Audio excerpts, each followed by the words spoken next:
Hello everyone, চলে এলাম তোমাদের সাথে রেসিপি শেয়ার করতে। তো বাড়িতে আজ হবে শুক্তো। দেখো, শুক্তোটা কিন্তু রেডি হয়ে গেছে। এই শুক্তোটা কিন্তু আমি বানিয়েছি, আর বাড়িতে শুক্তো হওয়া মানেই কিন্তু আমাকে রান্না করতে হবে। মা বলবে শুক্তোটা তুই রান্না কর। আসলে আমার হাতের শুক্তো খেতে বাড়িতে প্রত্যেকেই খুব ভালোবাসে, আর জানি না কেন রান্নাটা সত্যিই খুব সুন্দর হয় খেতে, আমি যেভাবে রান্না করি। তার জন্য ভাবলাম রেসিপিটা তোমাদের সাথে শেয়ার করি।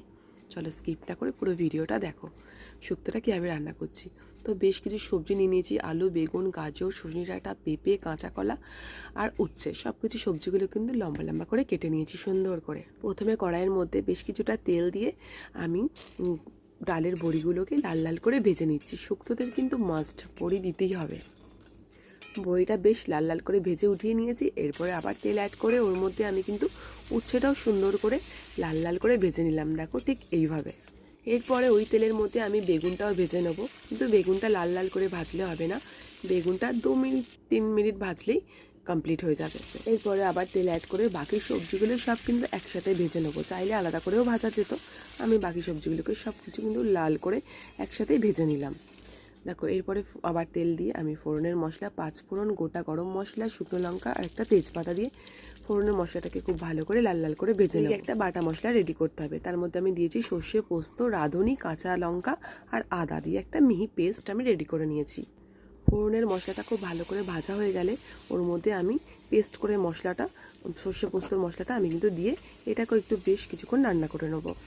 2 মিনিট রান্না করে নেওয়ার পর এর মধ্যে নুন আর হলুদ অ্যাড করব। শুক্তোতে যেহেতু খুব একটা হলুদ যায় না, তার জন্য খুব সামান্য পরিমাণে আমি হলুদটা অ্যাড করেছি। তারপর মশলাটার মধ্যে সব সবজিগুলো একসাথে দিয়ে সব সবজিগুলোকে খুব সুন্দর করে একটু কষিয়ে নিতে হবে। এরপরে একটা গরম জল করে তার মধ্যে আমি একটু আমুল স্প্রে দিয়ে একটা লিকুইড দুধ তৈরি করে নিয়েছি। চাইলে এখানে গরুর দুধও অ্যাড করা যাবে। আমি দুধ শুক্তো বানাচ্ছি, তার জন্য জলের পরিবর্তে আমি দুধ অ্যাড করলাম। এবার দুধটার সঙ্গে কিন্তু সবজিগুলো, মশলা সব ভালো করে একসঙ্গে মিশিয়ে নিয়ে বেশ কিছুক্ষণ ঢাকা দিয়ে সিদ্ধ করে নিতে হবে। সবজিগুলো প্রায় সিদ্ধ হয়ে আসলে শেষের দিকে মানে উচ্ছেটা আর বেগুনটা অ্যাড করতে হবে। বেশ কিছুক্ষণ রান্না করে নিয়ে এর মধ্যে অ্যাড করতে হবে ভেজে রাখা বড়িগুলো। তারপরে কিন্তু আমি দিয়ে দেবো স্বাদের জন্য একটু চিনি, কেননা যেহেতু শুক্তো একটু মিষ্টি মিষ্টি হয়, তার জন্য খেতে কিন্তু অনেকটাই ভালো লাগে। তো চিনি দিয়ে আবার বেশি কিছুক্ষণ নাড়াচাড়া করে নেবো।